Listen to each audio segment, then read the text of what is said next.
Greetings, my friends. My name is Bishop Thomas Dowd. I'm the Auxiliary Bishop for the Archdiocese of Montreal in Canada.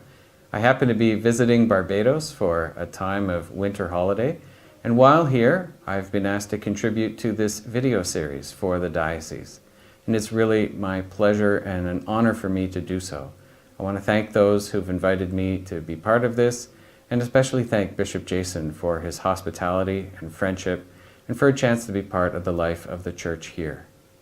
In this video, we're going to be talking about the themes from the Feast of the Presentation of the Lord. This feast comes around every year, 40 days after Christmas, so that's February 2nd. Why 40 days? Because when that very first Christmas happened, when Jesus was born, 40 days after, his parents, Mary and Joseph, took him to the temple to fulfill what was prescribed in the law, that Jesus, as the firstborn, needed to be redeemed through a special sacrifice. Of course, the big irony of this is that Jesus doesn't need redeeming from anything. He's the Redeemer, not somebody who needs to be redeemed. And yet, his parents wanted to honor their customs. They wanted to fulfill what the law had prescribed because they themselves were honorable and upright people. And so this feast has a bit of a contradiction in it.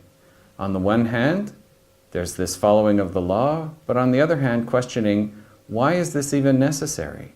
And that contradiction sets up really the lesson from today. Jesus, as our Redeemer, coming from heaven but taking on our human nature, has really set himself up as our high priest. He has taken upon himself, through everything that he went through as a real human being. He went through different challenges, different trials, different moments of pain, and in going through all of those, he becomes our high priest, taking upon himself our challenges and our pain, and bringing those to the Father. And in the readings we have today, we see what these various issues that we can face, one of the common things that they generate is something that can really hold us trapped, and that is fear. Fear is something from which we need to be set free. We know that there are many different challenges that come, different sources of pain, discomfort, and what have you, but behind them very often is this idea that they make us afraid. And in the readings, especially this beautiful passage from the letter to the Hebrews, we see that Jesus has come to set us free from fear.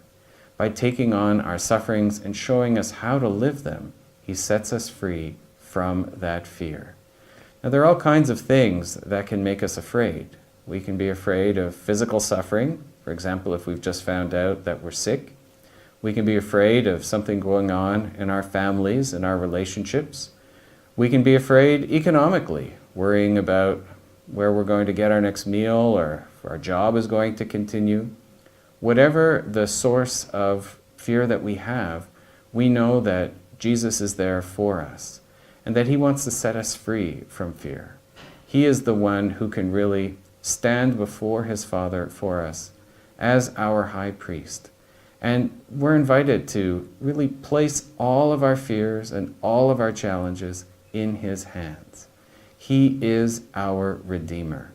He didn't need to be redeemed, but by going for that redemption, he shows us that we need to approach the temple of the Lord and offer all that we've got as a sacrifice so that he can act as the one who intercedes for us.